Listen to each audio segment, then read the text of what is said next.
Hello, everyone, and welcome to Conversations in Horror, the podcast. I'm your host, Kevin L. Powers. I'm also the owner, operator of Something Wicked Entertainment and Events, and I want to welcome you to our program today. I hope that you've been with our program this year because we have been taking a great look at a lot of different horror films from many different decades, in addition to many different subgenres and many different countries around the world, which is what we have not been doing lately in the last 3 years since we've been doing the podcast. That being said, we are doing something special this February as we are delving deep into a lot of African American themed films, and that is going to be the subject of our film today, which is Jordan Peele's Get Out. And to discuss this movie with me, I have the amazing TJ Sanson and Sarah Panazzo. They are some of our very esteemed guest hosts, and they're going to help us have a conversation, kind of critique and analyze the film before you. So we really do hope that you will enjoy it. Thank you, ladies, for joining us on this program today. Yeah, thanks, Kevin. Well, thank you for having us. All right, so this is a much more recent film than what we normally discuss in the program, since we've been delving into a lot of Jordan Peele's films this year. So I have to ask how you came about seeing this film first and kind of your general impressions of it. And we'll start with you, Panazzo. I believe I saw this in theaters when it was released, and I liked Jordan Peele before I saw it, watching all of his comedy, and I just thought this was genius. I love it, and I'm so glad that he started doing horror because he has made some of the best horror movies. Okay, what about you, TJ? What do you have to say? Well, I didn't see it in theaters. I saw it. A friend of mine who was a SAG actress, she had the screener because I think it was up for some awards that year, whatever that was, 2017 or 18 or whatever it was. And we were in her apartment and we just sat and watched a bunch of movies, and that was one of them. And I was very impressed. I thought a very different approach to this kind of to the horror genre. A very almost Stepford Wives-ish kind of a hypnotic thing. The suggestion and it was just flat out weird, and I thought it was brilliantly done. So yeah, I'll be honest, I haven't watched it in a little while. I probably need to refresh my memory on a lot of the details, but I found myself just, in enthralled, wanting to see more and sticking around. And normally horror movies, I can usually predict, like, yeah, I know what's going to happen here. And I get it. But this kept me guessing. This was good. I liked it. Okay, so I have a much different and funnier and odd story to say about this because I did see this in the theater. But when I went to go see it in the theater, I didn't really know what I was going to see exactly, because some of the twists and turns I wasn't really thinking or anticipating, having seen the trailer. But this also happened to be the first time I took out my wife on our date. So this is, Panazzo's over there laughing, because for people who don't know me so well, I married a very, very talented young white Pilates instructor, and we're going to go see this movie, Get Out, because we think it's going to be great. Both of us, we're both huge fans of Jordan Peele's show, which is why we went to go see it. And I didn't know what to expect from him because he hadn't done a horror film. So it's like, could be horrible, could be good. I didn't know who Daniel Kaluuya was at the time. I was like, I don't know about this, but we're gonna go see this movie. And at first, I was like, oh wow, I feel uncomfortable seeing this movie in the theater. I was like, shit, this is a very contemporary story that we're watching here. But by the time we got to the big reveal at the end, and my wife was laughing and she was cheering and she was like, oh, thank God. This could have gone the wrong way completely, but she absolutely loved the movie. We both did. We literally loved this movie, and we always tell people this is the movie that brought us together was Get Out, which is not the movie you would think. No, it brings two people together. She did become my wife, and lo and behold, the day we saw this movie in the theater is actually our anniversary date and the date we got married on. That is how much this movie crazy. That's wild. Yeah, I retell the story because it's a crazy story, and we've seen all of Jordan Peele's movies at the theater. We've seen them as as our big date night. So with us and Nope, that becomes our big date night. So we're kind of waiting for the next big Jordan Peele thing to have one of those type of date nights. And that's how I came about loving this movie and my That's story about it. fantastic. I hope my wife does listen to this episode just so she can get an idea of exactly what I'm telling everyone out there who's listening to the show. So Famous story, famous story. this is a unusual film for us on the program because this film is kind of universally loved by so Yes. many people, and it was at Yeah. top of so many people's lists, and it was nominated for so many different awards from so many different awards competitions. So I almost want to approach it differently than we normally would, where we would go through all the plot details and stuff like that. I do want to bring some of that stuff out as we discuss the film, but I want to bring it out naturally as we're discussing certain aspects of the film that we actually really love, and to make sure that we point them out to our listeners as we talk about the film. So I have to ask, because no one knew who Daniel Kaluuya was before this film, and now his name is plastered everywhere as one of our most premier actors. What did you think about him in this film, among other great actors in this film? In either one of the you can answer that question. I really loved him. I think I saw him in Black Mirror before he was in this. And I mean, I think he also did a small role in like Kick-Ass 2, but his role in Black Mirror is why he got this role. And he was just a fantastic actor. I mean, I still, to this day, will watch anything he is in. Him in Nope is fucking amazing. And I don't think I've seen a bad performance by him. He can be so dry and funny and then so serious at the same time. So it works really well for the entire movie. Mm-hmm. Yeah.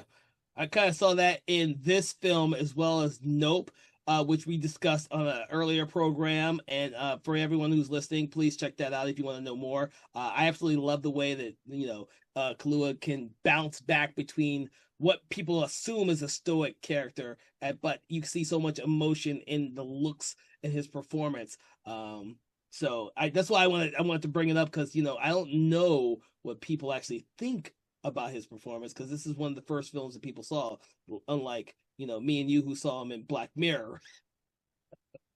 Well, and the cast as a What whole episode was in Black Mirror was he in? I'll have to check that one out.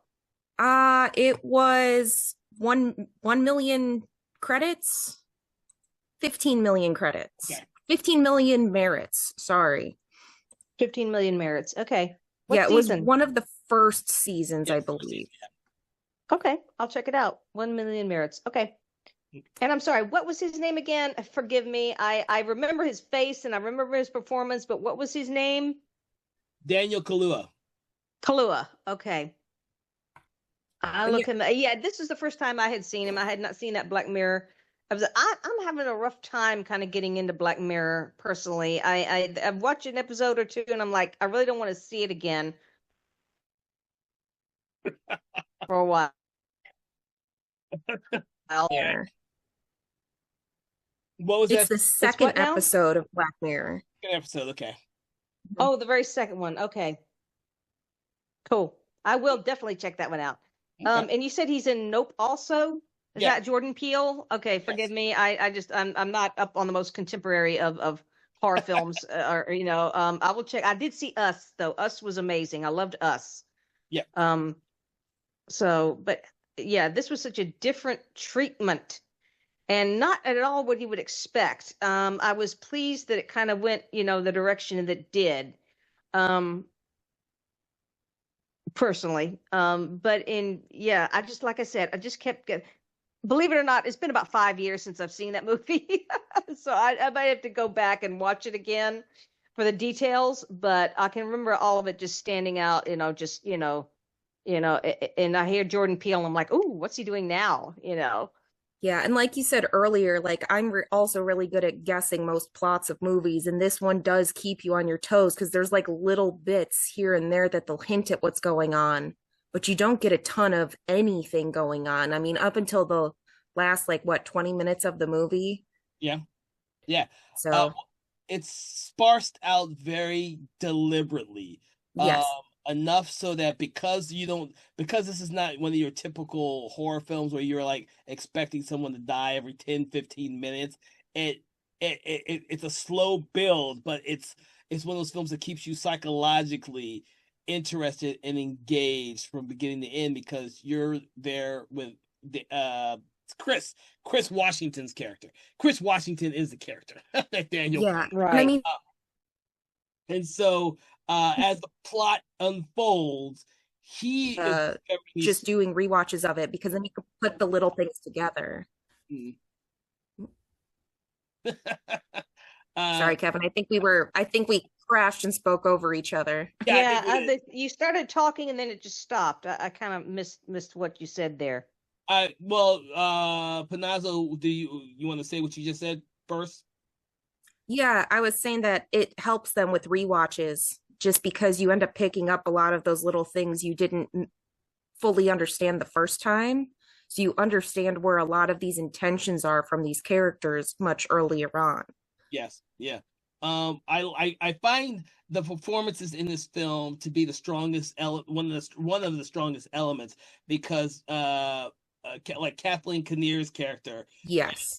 I mean, she's absolutely phenomenal as the matriarch Missy, and the way that she just subtly does these things to not only hypnotize the Chris character, but also to gauge his interest in his past and everything else from scene to scene. She's not in like a lot of big scenes, to be honest with you. She's not. She's like a almost in a background sense, but she's the strongest character that opposes Chris throughout the entire film.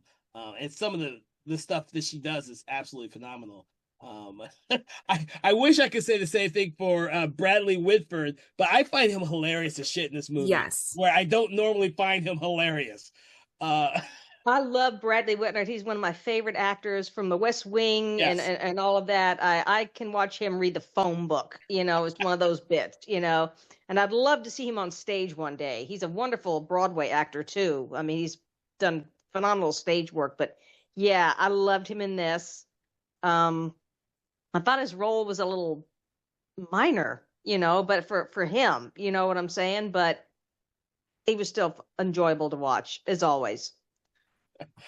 I think this gave him the opportunity to actually look like a doctor and operate on someone, and he said, "Yeah, I'll do that."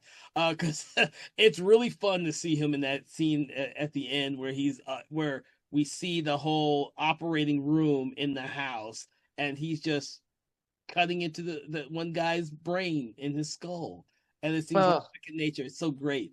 Uh, Well, and it's such a weird comparison too, because he was in Cabin in the Woods. He was one of the yeah, techs in the basement. So seeing him go from like the small, meager technician who's kind of the bad guy to being the full-fledged bad guy, he's quite a difference with him.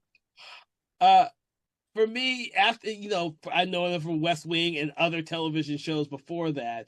Seeing him in both Cabin in the Woods and this was like very refreshing to me. It was like, oh shit, I forgot he could do all kinds of type of roles because he had done West totally. Wing so long. Yeah. Um, and then oh, I don't know who played the Rose character. I'm not familiar with Allison Williams. So she was only in what was it? Girls. And then Peter Pan Live, she played Peter Pan, and then she was in like a couple of episodes of stuff here and there, but she was always known as like the good, nice, sweet girl, which is why she was cast, is because nobody would assume just by looking at her and her prior acting what an evil character she would end up being. yeah. Yeah, see, I still don't know anything. This is like literally the only thing I know of her. And when I rewatched the film for the podcast, I was like, "Damn, she's so good in this role," and I just don't know anything about her. It She was was also in Megan and Megan 2. She's the yeah, mom. she's the mom. Yeah, I know that now. Oh, okay. I Mhm. And remember then her she now. was All in a right. really good Netflix movie a few years ago, or right after this, actually, called The Perfection, Uh, which yeah, was Yes. kind of similar. I've saw was she the musician, the Yeah, they're student, both or yes, cellists, I believe. Yeah. yes. Oh, I didn't see that one. That was on my list, but I never got around to it for some reason. Whoops. That happens sometimes. Like we were like And you. what's her name? Allison Williams? Mm, Yes. Okay. Yeah, I thought I recognized her in the Perfection. Yes. Okay. so Again, some of these movies I haven't seen in several years, so I'm having to kind of, refresh my memory on these things, but I'll go back and rewatch them after this. Yeah, she's actually Brian Williams, the news reporter. That's his daughter. oh. Ah, Gotcha. I will. I do have to mention the one guy I forgot was in this movie, who is now in like all everything now, which is Lakeith Stanfield. I completely forgot he was in Yes. this movie.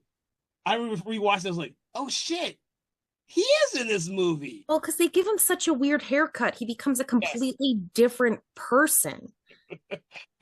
he looks completely different, and I don't think I've seen him any other film where he's clean cut like he is in this film. Yes. It was so weird rewatching the movie. I was like, oh shit, I forgot he is in this movie because he's in the beginning and then he shows up much, much, much later in the film. Yes. We don't see him again. I was like, oh, damn. And I was, he's good. He's good in this movie. He's much, much, much better in some of these later films, obviously. Yes. He's been given a lot of great roles now.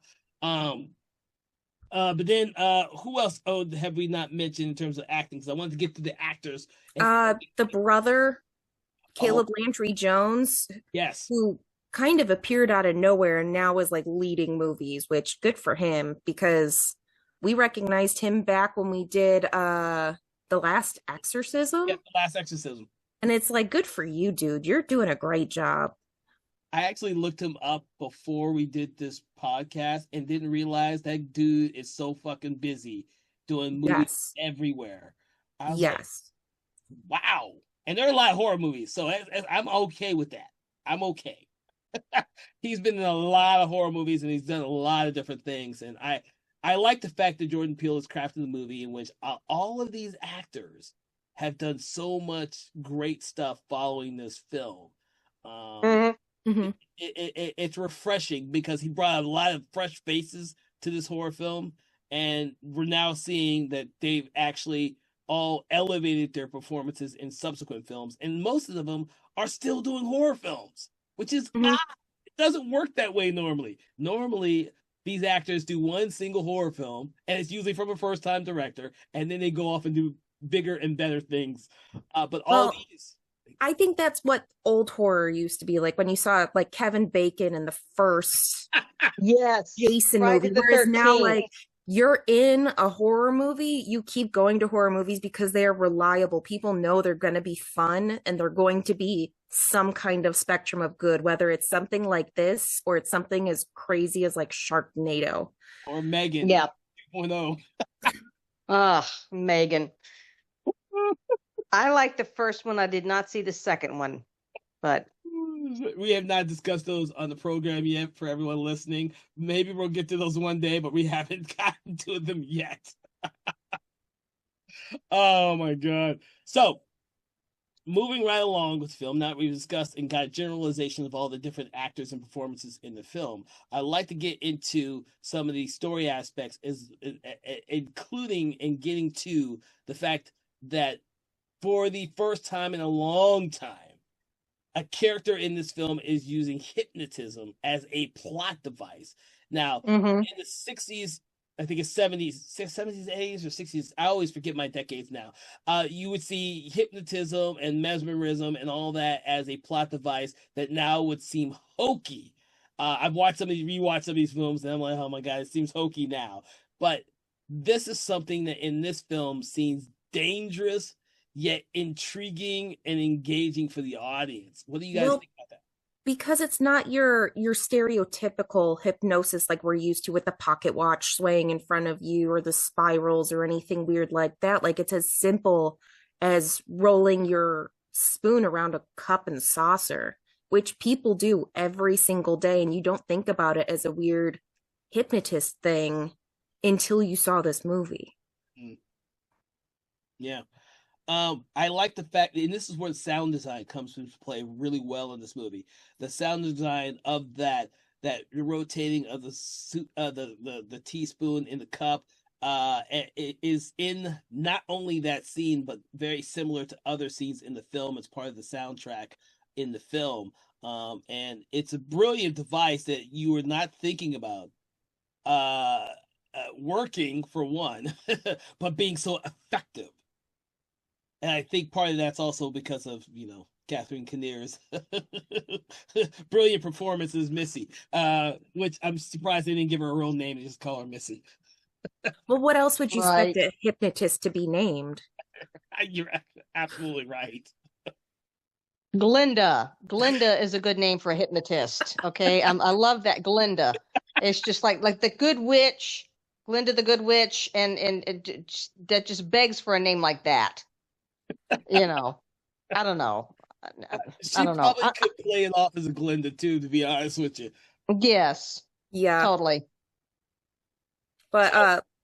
TJ, like you were saying earlier, a lot of it was inspired by the Stepford Wives, Yes, which I know. I could tell that. Yeah. not quite hypnosis, but the whole like aspect of it of changing somebody's personality, I guess. And it's such a weird thing because you're sitting there the whole movie because if you know about the Stepford Wives, then you're like, okay, what kind of weird thing are they doing to make this happen? And then there's the little bit of hypnotism throughout it that then becomes a huge part of the actual process. Mhm. You know it's weird when that the lady who plays the housemaid, she just goes around with this big grin on her face just all throughout the movie. And it's just something unnaturally there's something unnatural about that, and about how they behave. It's all almost robotic and programmed. That's the word I'm thinking of, programmed to behave, certain ways and say certain things. And then all of a sudden they'll hear something and that it's a word or a phrase and maybe it's that teaspoon thing, and then all of a sudden they'll kind of come out of it for a moment, and then just say, "Get out." That I guess Mhm. that's where the phrase comes from. Um, I'm thinking of that yard party where he's Yep. talking with the young man with the straw hat, Mhm. and all of a sudden he just kind of has this look of fear on his face, like it's like the whole veneer just falls, and that's when you know something's off, way off about all of it. Yeah, because you pick up little bits with the gardener and then the woman in the kitchen. Like it's All never in clear good taste. exactly who they are and what they are doing with the house because they keep saying they're like family. Mm-hmm. But then you're right with that party scene where they've got the flash that goes off of the camera and it's almost like epilepsy where they have the seizure and everything and it's actually part of one of those symptoms is it like separates the brain in two parts um which really does hint at the fact of what's going on later on in the movie, but something as simple as that does so much for this movie because the light in the movie is very soft for most of it until you get to the end where it's very harsh. Mhm. Mm-hmm. And it's realistically to keep these people from having that reaction if they have that super bright light or any bright flashes. Right. Okay. That makes sense. I wasn't looking at it like that, but when I go back and rewatch this, and I will, I'll pay attention to those things. You're a lighting technician, so you know this stuff, and it's like there are other people that comment on how lighting is used in movies and it's symbolically or psychologically, and you're right, it's very important. And it does give you a sense, and maybe you don't know it consciously why it makes you feel or think a certain way, but those things do kind of play into it, especially in horror films, where mood is very important and it's part of the storytelling. Well, that's a key element for this film, is mood and the tone, because the way it presented and executed, Jordan Peele wants to keep you on the edge because, like I said before, the Chris character doesn't know what's going on, but he feels something's odd. The way Walter talks to him the very first time him and Walter speak, the very first time he meets Logan, aka Andre, who it clicks in him that he's met this guy before because they know each other, but this isn't the same guy. These little things all come into play, and they're very subtle because when you're first watching this movie, you don't know the trick of the movie. Uh, and despite the fact that me and Panazzo, we've already discussed Skeleton Key, which kind of does something very similar to this. This one I kind of like a little bit more because of the type of commentary for the film. Yes. It's also a much better movie. I don't know. Your husband kind of loved the movie. But going off of what you were saying, Kevin, like everything in this movie is so subtle. And I think the first in your face moment that we actually know something is really, really wrong is when we see something from or we don't see something from his perspective, where he goes upstairs to go get his camera or do something or check his phone, and everybody on the main floor just drops to Yes. dead silence. And that's when it's like, okay, so it's not just him. There is something very weird going on here. Yes. I made comment on that because I had forgotten that that's what happened in the movie. They just all stop and they look up at him. What's going on with him? Where is he going? And so that is a big turning moment. I actually love the way the party sequence is set up and executed. Mm-hmm. Because when you're first watching it, you don't pick up like the reasoning for the party or any of this other thing. You might be coming into this movie not knowing about what it's about. That the conversations that these random people have with Chris are odd, just like he thinks they're odd, but he doesn't know why they're odd. But after you've seen it the first time and you realize what the film's really about, you go back and watch it, and that scene that you just mentioned, where everyone stops and looks up as he's walking up the steps. Then you says, "Damn, this is a chilling ideal that's in this film." Well, and then the questions that they ask him start making more sense upon further rewatches. Because at first you're like, are these just trying to be like cool, hip old white Yeah, people trying to be like hip for the young black guy, or what's going on? Because they want to vote for Obama a third time. But then you find out the questions they're asking have to do with picking that ideal specimen for themselves. yeah. And it's really just a really creepy thing. Well, It's almost predatory the way they kind of approach him, and that like, ooh, what kind of specimen do we have, I kind of don't get me wrong when I say this, because as I've seen the movie several times, I hadn't watched it in like maybe 2 years before rewatching it now, but I always saw that scene where in the party where they reveal that they're all like auctioning they're auctioning off Chris as like the same way of them auctioning off a slave. They would get to A know 100%. they would get to know all the different things that this slave can do and all the different things he can't do before they actually put in a bid for him. And so it's really cool to know that Jim, I can't remember Jim's last name, but Jim is the blind guy, ends up getting him. But for most people, he comments or wants them for his strength or good looks or everything like that. But he wants them for his eyes, not only just to see because he's blind, but also his eye as a photographer, and Yeah. that makes it even more chilling and interesting right there. Well, and going what you were saying, Kevin, where it felt like an actual slave auction.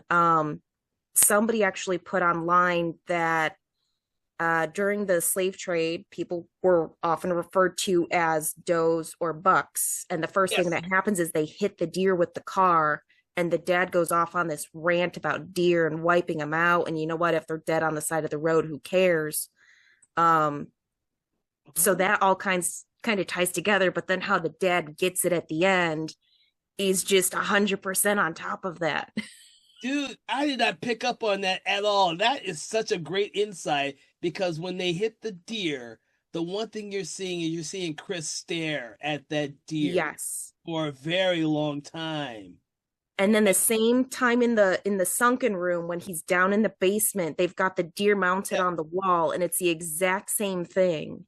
Mm-hmm. Oh, that is, I did not see that at all. That is a great insight. Oh, I just saw that today and I was like, that is genius. I know it adds so many other layers. it So does. it's really crazy. That, yep. Yeah. I like it. I like it. I did not pick up on that. That is such a great insight. I picked up on the whole slave auctioning, and I just didn't think about the does and bucks, although I am very familiar with the fact that they use those terms and how visually it is integrated into this film. Mm. Well, and it was one of the things I think when I first watched it is I thought it was weird with the deer, and then the one deer on the wall had like the clouded eye, like some of them do after their surgery. And I thought maybe this is how they were testing it the first time, was to see if they could put one an animal inside of a human or something, because they didn't want to test it on their own brains. So Mm. originally that's where my mind went. I don't know if that's actually part of it or not, but this makes a whole lot of sense. Yeah, it does. It does. Excuse me there. But now I want to get to the sunken room. Because I know I saw the look on your face. I love the concept of calling it the sunken room, and I want to know kind of like your ideals, that what you thought about that whole concept and how it was realized in the film. Who wants to go first? I wish I could comment, but honestly, my memory of it is kind of not great. Okay. I really should have watched this again before the podcast, but I'll listen to what anything Sarah has to say. I was going to say the first time I watched this, the one experience I had with it that made the most sense was standing on a stage as it sinks into a pit, because you've got that giant black void wrapped around you and all you can see is the sky. But then, like, within the last 2 years, I've actually blacked out at an event. And that whole tunnel, it's basically the tunnel vision you get where you're blacking out and everything kind of becomes tunnel vision and moves further and further away from you. And you get the muffling in your ears and everything else. So going from being on a stage and physically moving down in an elevator into a pit of blackness physically, to mentally visioning this exact same thing happening before you pass out, is a very terrifying concept, because you know what's happening and you can do nothing to fight this. Mm. And just being put into that situation, especially like how he was, where he cannot do anything, he can't control his own body. It's almost like sleep paralysis, where he's stuck Yes. watching through his own eyes what is going on in this body. And I mean, that's the premise of how many movies too, where some kind of thing takes over your own brain and you have to watch what it's doing behind your own eyes. It's a terrifying concept of losing your own reality. uh and it says a lot about mental states too, like with dementia and everything else, is you might not be able to control things with your own brain, but you know what is happening. Yes. Mm-hmm. I like the fact that you mentioned what I was going to mention, was the sleep paralysis, which is what I've experienced before in my life several Yeah, times when I me was too. young. And so that's what it reminded me of when I saw the film the very first time. I've actually discussed the sleep paralysis with some filmmakers who made movies about sleep paralysis, and so I've gotten kind of inundated with that a little bit more. And when I rewatched the movie, it brought back up those ideals in my brain when I watched it again. That and drowning, because of the way Yeah. that Chris looks like he's drowning, and because I did not learn how to swim before I turned the age of 44. I can now swim. Wow. I have almost drowned on several different occasions. And so that whole that was like an internal fear when I first saw this film. I was like, oh shit, I know what that feels like completely. Sleep paralysis and drowning. Jesus Christ. You're trying to kill me here, movie. Um I'm fine now because I swim now. I didn't learn until I was 44 how to swim. I taught myself how to swim, or I didn't take. I went to classes to teach me how to swim, so I can swim now. But going 44 years of your life not knowing how to swim is like, yeah. So that was always such an eerie concept to me, because it made me feel like I was drowning, and so I was like, oh, I want to know what you guys thought about that. But I did like the visuals of the what Chris does see as like a television screen in a square. I love that concept. That he's like just a voyeur to the what he's watching outside of himself at that point. I thought that was really visually cool. So, Yeah, like I said, it's before I experienced blacking out, and that is literally what I saw is where everything becomes that tiny little square and it's just surrounded by black. Like you don't experience that a lot except for in a movie theater in regular day-to-day life. So experiencing that plus the feeling of drowning and everything else is just a whole terrifying situation by itself on top of everything else that happens in this movie. yeah. Woo! That Jordan Peele just touching all the wrong buttons or right buttons, depending on how you look at it. So, okay. Feels so Well, I wrong, but like him. feels so right, Kevin. He's gutsy and bold and thinks outside the box, and I love that. You know, I just hope he doesn't turn into the next M. Night Shyamalan. Okay, I really hope not, because you could take that. y- You know, eh, you could take it too far, is what I'm saying. Yeah, I actually we brought that reference up, me and Philip, when we were discussing Nope. So I do know what you're talking about there, TJ. That concept did come up in our conversation about Nope. Uh, not referring to the movie like that, but just his Peele's career trajectory. So, um, Right. So, getting back to Get Out, there are some concepts. Well, you know what? I want to see if there's any concepts that you guys would like to discuss about the film itself before I get to something I want to touch upon a little bit. Because what I want to touch upon may kind of needs to come later on in our conversation or towards the end of it. How about you, Panazzo? Um, the only other thing that I really had before we got to the end goes back to the party. And you've got this weird, it's always bugged me about the costumes, but what's her name? Um Rose is wearing the red and white striped shirt, and Chris is wearing a blue shirt, and it looks like an American flag every single time I watch this movie.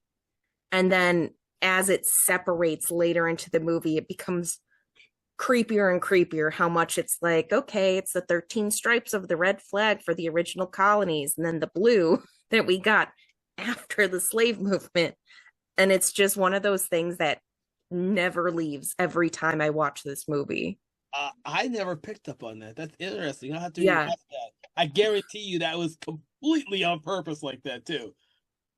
Oh Uh, yeah, no doubt. There's so much symbolism in it. You have to watch it again and again to pick up the different little things, mhm. and like you said, the early United States flag with the, colonists, that wouldn't have occurred to me at all. I wouldn't have even noticed that, I don't think. But yeah, good work on that one. All right. So one of the things I do want to touch upon is the gore in this film. Like this is something you're not expecting. This film does not get violent until the very end, and it's actually some very effective violence. The one Yes. thing I want to say is that uh, unlike other movies, for the most part, when Chris decides that he's had enough of what's being subdued upon him, he does not like try and take any prisoners. This is he goes out of his way to pretty much kill and dismember anyone. He does not want people coming back up. Uh because and for anyone who for some odd reason has not seen this movie before, we're gonna get into some spoiler territory. So please stop the program if you have never seen Get Out. If not, we're gonna go through some spoilers to the end because I have to discuss this because it's such a violent movie at the end. You know, um, once Chris has decided on the way to get out of his situation, and Jeremy, the brother, comes in to pick him up for surgery. We all hate this character. We hate Jeremy's character. we're all hoping that something bad happens to him. And, Chris gets free because he stuffed his ears full of cotton from the chair, which I thought Which was is also hysterical. it It's is genius. it's genius because I made a note of mine. I made a note of the fact that throughout the whole movie, he's nervous because he can't smoke. So you see him grabbing onto stuff the entire time. But when he's in the chair at this last moment, because we think that he's gotten over his smoking habit due to the being hypnotized, he's doing the same thing again, and inadvertently, he pulls up the filling of the chair, and then of course uses it to fill his ears. I thought it was a brilliant touch, brilliant touch. Hmm. And then of course, because Jeremy thinks that he's unconscious, once he unties him or unbuckles him from the chair, he knocks him in the head. Is it a billiard ball or a It's a bocce ball, I bocce think. ball? Thank you. A bocce ball. Like it's bigger than a billiard ball, which is why like what the heck ball is it? Yeah, Bocce. but they're just as heavy, like for their size. They're heavier, but those things will crack a piece of concrete in half. Well, we think that's gonna crack the skull because when we see him, he smashes that thing into the skull not once, definitely two It's times. a couple Yeah, times. several times. So we think he's dead. Like he's bloodied up. Like he's bloody. But the look on Chris's face is like, oh nah, motherfuckers. Nah, this shit ain't happening to me. Yeah, it's priceless. The look on his face because he not only wants to escape, but he is actually going to get his revenge on these people who fucked with him. And then of course Dean, who I love in this scene where he's in the surgery, cutting open Jim's head. I love that scene. It reminds me of a scene you'd see in a David Cronenberg film. Like, Ugh. Yes, but you don't see anything though. That's the only difference. Cronenberg would show you every you little show thing. Yeah, you totally. get the impression that Jordan Peele probably wanted to show you all of it. Hence why in Nope and the other movies he shows you everything. You get the sense that he wanted to, but because this is his first mainstream film from Blumhouse, he's like, I'm gonna cut it. I'm gonna not go too far. I'm not gonna go too. So we just see the skin of the skull be dropped into a bucket, and then the skull Ugh. he cuts it dropped into a bucket. And I was like, what? That's good enough actually for this film. That's good enough because we get the real violence when he takes those antlers like we discussed from the deer Hmm. and impales Dean, and the blood splatters in his face. Is like it's brilliant, so good, so good, so good. Well, I darn it, know you're making me want to go watch this movie again, like right now. It's like, it is. It's so effective because up until that point, everything is so subtle, and then at Yes. this point, Chris is like, "Fuck you." I'm not going to get used, and turned into this. I don't even have the word for what he doesn't want to be turned into, but It's he yeah, it's I don't even you almost have to call them like Stepford family yeah, you have to. members. When you mentioned that, TJ, that was like, shit, I didn't pick up on that. That's perfect for what we're calling them. That's exactly what it's called. hmm But yeah, that's exactly what's going on. after that, he goes into he's almost out of the house, but he comes in contact with Missy in her office. Um, and that I love this scene because Missy, he doesn't allow Missy to get to her teacup to put him under, and when Missy plunges those scissors into his hands, he on his face, it's as though he doesn't feel it because he's got so much anger in him. He Yeah. got so Hmm. much anger in him at that point, and then he uses those scissors while they're still in his hand to kill her. And that was like, damn! You just see the anger on Chris's face this whole time, and you're thinking he's just gonna leave. And then of course Jeremy comes, and he's not dead. He got his head bashed in a couple times, but he still ain't dead. He's still kicking. He's still kicking. But because he's been warned that Jeremy likes to try and put people into a chokehold earlier in the film, he doesn't allow Jeremy to do it to him. And so that was all great setup for that whole sequence that happens. And then, of course, he kills Jeremy for the final time. But the interesting thing is he doesn't go after Rose, even though Not not yet. yet. he doesn't go after Rose until Rose comes after him. He gets the keys and he goes out the car and he just wants to leave. To be honest with you, I think he's still at that, and they play it up really well. I think at this time he still feels something for this woman because although he's been manipulated and he's learned that she's been nothing but manipulated and what a bitch she really is. Well, and I think it's not even just that. I think it's also feeling bad for the people who are left there Yes. at that point too, because that's what ends up being the next part is he accidentally hits the woman. Yeah. And like his mom, he doesn't want to do nothing like he did last time, except doesn't work out as well as he anticipated. No, and you bring up another thing because he does that same thing, or with Walter. Well, no, with there's a scene with Rose, where he tells her when they're sitting down right before she says they can leave. He tells her they should leave, but he won't leave without her because he tells her, oh, they're at the lake. He tells her that he won't leave her like he left his mother because he relays that story about his mother again. And I was like, yeah, he doesn't want to leave anyone behind. And when he picks up Georgina, and we know that it's a bad ideal, I think that was like that scene even surprised me when Georgina goes off on them in the car because at that point we don't realize it's grandma. And yes, Rose steps out and says, "Grandma." I'm sorry, that scene was funny. That shit was funny. It was funny.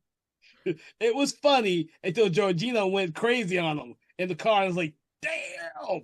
And then, of course, causes him to crash the car. Yeah. And then they get their, I won't say it's a bittersweet escape, but he does the camera flash with Walter, and Walter basically puts both of them out of their misery so they never have to deal with that again. And then you've just got crazy ass Rose who's just psychotic after the flip of the movie. Like she does not blink in any single one of her scenes. No, yeah.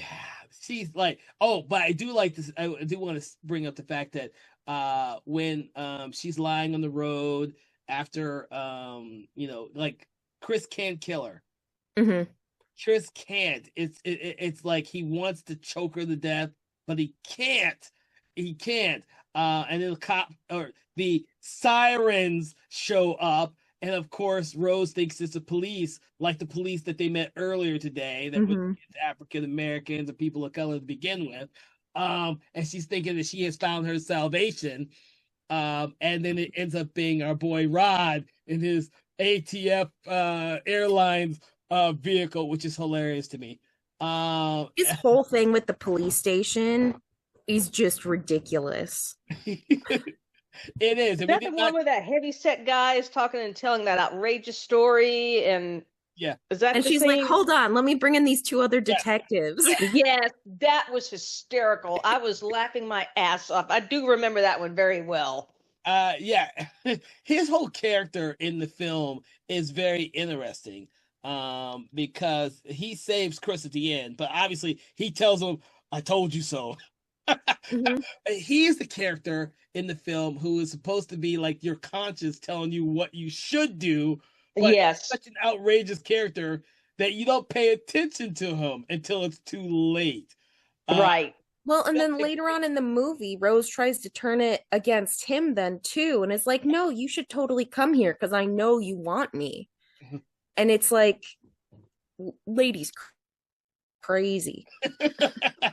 Yeah, and it's much funnier the second time you watch it because the first time you watch it, you're just thinking that his character is just a little bit kooky and crazy, and his thoughts are just a little bit out there. But he is closest to the truth before actually realizing what's really going on.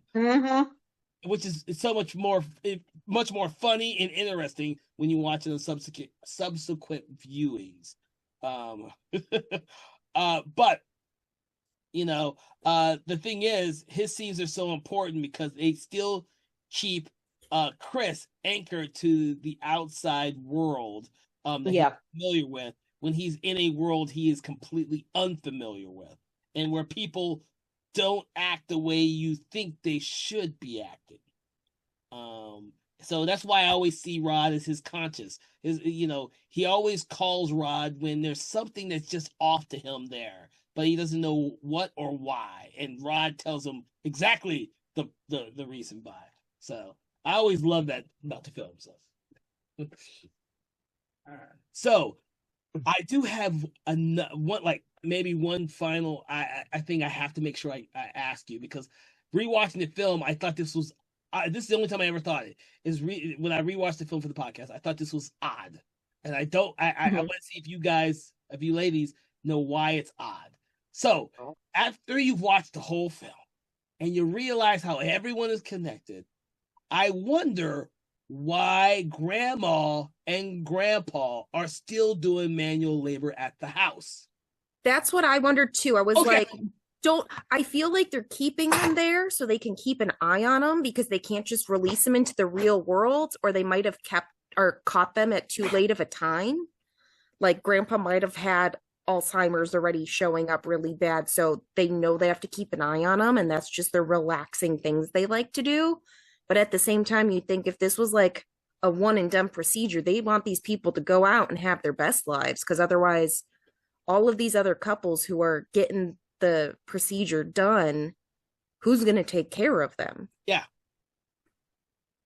That was one of the things I wanted to ask, because I was trying to figure that out and it's only this recent rewatch that this came. Same. I did not think about this any of the other times I've ever watched the film. It never came up and never thought about it.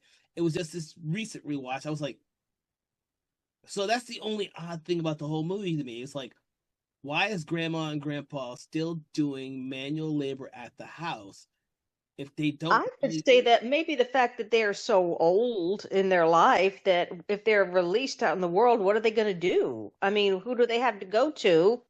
What kind of lives are they going to live at whatever ages there are, at older ages? I don't know. Maybe some people find it hard to leave of an environment that's familiar, even if they know that there might be something better for them out there, but they're like, no, I don't want to change. This is what I know, and I don't know. There is that. The only thing I can think of really is in indentured servitude, which is exactly Yeah. what happened after the fall of slavery, where there were slaves who did not leave the plantation but still worked there because they were familiar with it as Yes. indentured servants. Um, Right. That's the only thing I could think of, but I've never read anything or seen anything that kind of said that was what was supposed to be the ideal. Yeah. That's Because the it also it makes you ask a lot of questions. Like, okay, so say they did release grandma and grandpa back out into the world. One, they can't have any bright flashes of light or they lose their shit. Two, how do you have two random black people that people may or may not be looking for all of a sudden reappear with, let's say, a couple $100,000 to live off of, and they run into their son or daughter or parents somewhere? Like, I get not being able to release them into the wild necessarily to live their life. They've got to control them some way. But yeah, it makes you ask a lot of questions about long term. This isn't going to be a successful thing. Yeah. Well, Right. that was a question I had, because it never dawned on me until I recently watched the film. I never thought about it. But when you brought in the whole parallels with the deer and the does and bucks, and then I already saw the slave trade auction when I first saw the movie. I'm I'm seeing all this stuff now in a different light. Like there's deeper meaning in there that I'm just now scratching the surface of in the movie. Well, and that is similar to my question I had at the beginning of the movie with the cop who pulls them over or helps them with the deer. Like the first time you watch it, you're like, okay, he's being racist, whatever. He wants to see his driver's license, and he wasn't even driving the car. The second time you watch it, Rose purposely starts fighting back because she does not want that cop to have record of his license there to know that that's where he disappeared. And this time I was like, wait a second, if they know that a bunch of black people are disappearing roughly in this area, and you've got a random black guy driving with this white woman, would you not want to check just in case he disappears as well, or he is one of the missing people? So it's like every time I watch it, I'm like, I don't even know what it is anymore. Like, is he racist? Is he just trying to like help out the situation, or what is going on? So it just adds more layers to this movie of confusion, and I am here for it every time. Well, the only thing I could definitely say is that when you see Chris find the little cubbyhole closet space in the box with all the photos of Rose being with all of these different men and women, uh, Yes.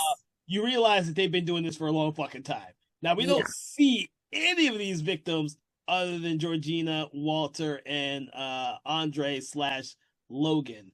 But they've been doing this a long time. Well, and the fact that she like hangs the photos above her bed as like trophies is just, it's so weird. She's a serial rapist killer.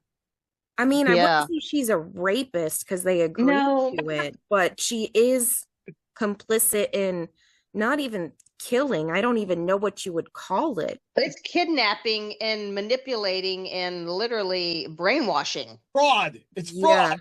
It's Fraud. fraud. Yeah, That's what it's they'll get her fraud. on. It's Yeah. human fraud. Lobotomizing? Like illegally lobotomizing them against their will? Oh, that's another thing I want to bring up to you. I'm trying to grasp what brain surgery that they're trying to do if a lot of the consciousness of the original host still retains and remains there. I would have liked to have seen that gone a little bit more, because I think Walter is the only one where we see his little cut above his head that has not healed 100%. Yeah, because Georgina is always fixing her bangs to cover hers. Ah, shit. Hmm. I didn't.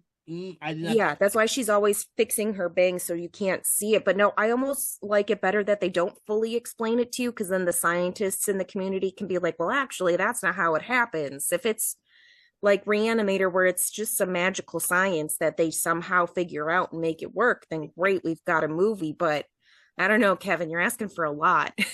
No, you just explained the. Dude, I had no idea why Georgina character looks in the mirror all the time. That makes perfect fucking sense. And so now the next time I watch it, I'm gonna pay more attention to that. I've Well, and never it's thought. why Lakeith has the hat on too, because he doesn't have bangs to hide it. He's got to hide it somehow. So they're always wearing hats or she's got Shit. bangs. See, I didn't. I only remember seeing Walters. I didn't think about the other two characters. Damn it, Panazzo. That was perfect. Yeah, that was perfect. Oh, you see now. See, I'm gonna have to watch it again. God damn it. Yeah, exactly. I'm gonna, as soon as we're done, I'm gonna turn it on, find it, and turn it on and watch it again. It's been several years since I've seen it, so a lot of these details I'm not even remembering. I'm sorry to say, but And for everyone listening, this is one of the reasons why we love to have this discussion with so many extra people on board, because everyone sees different details about the film, and enlightens us all, because we hope that our talk about the film will enlighten you as well. So, any other final thoughts about the film, ladies? Um, no, I'm just gonna go. I'm gonna go watch it again and take and remember and think reflect on all these notes that we're talking about here. And of course, now I'll be looking at Jordan Peele movies very differently going forward. I want to watch Us again as well. Us is a damn good one, I think. You talk about creepy, but anyway. yeah, I was gonna say, based on everything we've said about Jordan Peele, he's got a long future ahead of him where he's already done so much work as it is. But 3 weeks after its release, Get Out crossed the 100 million mark domestically, Woo! which made him the first Black writer director to do so with his debut film. Yeah. So he's lit up the horror world, he's lit up the comedy world, he's blended the two very well. I know he's producing stuff left and right, which may or may not work, but he has done some really good work, and I am so excited for his next film.